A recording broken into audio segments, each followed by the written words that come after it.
खुलासा मागण्यात आलेला होता। मला सांगा, एखाद्या ट्रस्टवर जर कोणी, तुम्ही पत्रकार आहात, तुम्ही लोकांनी जर त्याच्यावर आक्षेप घेतले किंवा काही गैरव्यवहार चाललेत, गैरकृत्य चालले असं सांगितल्यानंतर राज्य महिला आयोगाने त्या खबरदार पुढारीच्या संपादकाला त्याची अहवाल मागण्याचा किंवा माफी मागा म्हणून सांगण्याचा संबंध येतो कुठं?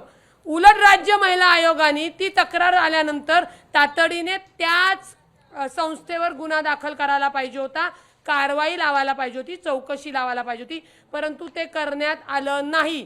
कारण खरातच्या ट्रस्टवर खरातसह स्वतः राज्य महिला आयोगाच्या अध्यक्षा श्रीमती रुपाली निलेश चाकणकर आहे। बरं, कुठलीही व्यक्ती ट्रस्टवर असू शकते, मी वकील आहे, मला त्याचा कायद्याचं ज्ञान पण आहे आणि भान पण आहे, परंतु जर तुम्ही तो बोर्ड बघितला तर तो बोर्ड त्यांच्या नावानंतर खाली अध्यक्षा राज्य महिला आयोग आहे।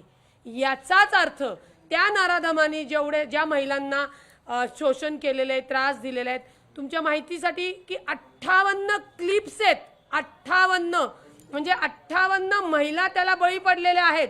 आणि जर चाकणकरांनी 1 वर्षापूर्वी जर हा जबरदस्तीचा माफीनामा घेतला नसता तर आत्ताच्या महिलांवर हा अन्याय होण्यापासून वाचला असता। हे तितकंच त्या कायदेशीररित्या खरी गोष्ट आहे। मग का तुम्ही माफीनामा मागितला? तुमचा संबंध नव्हता तर तुम्ही अशा ट्रस्टवर होतात, ठीक आहे, धार्मिक ट्रस्टवर होतात, परंतु त्या नराधमाची हिंमत वाढली। माझ्यासोबत राज्याच्या महिला आयोग आहेत, माझं कुणी वाकडं करू शकत नाही, त्यातनं राज्याच्या महिला आयोग त्यांच्यावर छत्री धरतायत। याचा अर्थ काय? राज्याच्या महिला आयोग त्यांचे पाय धुतायत। याचा अर्थ काय? कुणी कुणाचे पाय धुवायचे का कुणी छत्री धरायची हा ज्याच्या त्याचा वैयक्तिक भाग असला तरी संविधानिक पदावर असलेल्या व्यक्तीला असा कोणताही अधिकार नाही। म्हणजेच श्रीमती रुपाली निलेश चाकणकर यांनी त्या खराताला अभय दिलेला आहे की तू वाटेल त्या महिलांचा बलात्कार कर, वाटेल ते शोषण कर, मी बसली आहे राज्य महिला आयोगावर, तुझं केसाला सुद्धा धक्का लागू देणार नाही। हे या त्यांच्या कृतीवरनं आपल्याला दिसून येतं। कारण का? राज्य महिला आयोग महिलांच्या सक्षमीकरणासाठी, सुरक्षतेसाठी आहे। तुम्ही जर बघितलं असेल, वैष्णवी हगवणे प्रकरणात त्यांनी कोणतीही कृती केलेली नाही, कोणतीही कारवाई केलेली नाही। दुसरं, संपदा मुंडेच्या याच्यामध्ये पोलिसांच्या इन्व्हेस्टिगेशन टीम सोबत बसून त्यांनी तपासामध्ये सुद्धा बाहेर येऊन वक्तव्य करण्यात आलेली आहे। कायद्याने ते गुन्हा आहे।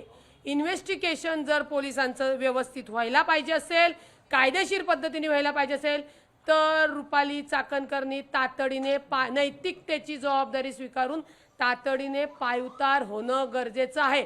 याशिवाय तो तपास होऊ शकत नाही। आणि मी 100% खात्री देते, जर रुपाली चाकणकर त्या राज्य महिला आयोगाच्या पदावर राहिल्या तर त्या तपासामध्ये फेरबदल करणार, पोलिसांना आदेश देऊन पोलिसांच्या संगतमताने ते व्हिडिओ नष्ट करणार। कारण का हे व्हिडिओ आता जप्त करून खरं तर पोलिसांच्या कस्टडीतनं कोर्टाकडे जाणं गरजेचं आहे।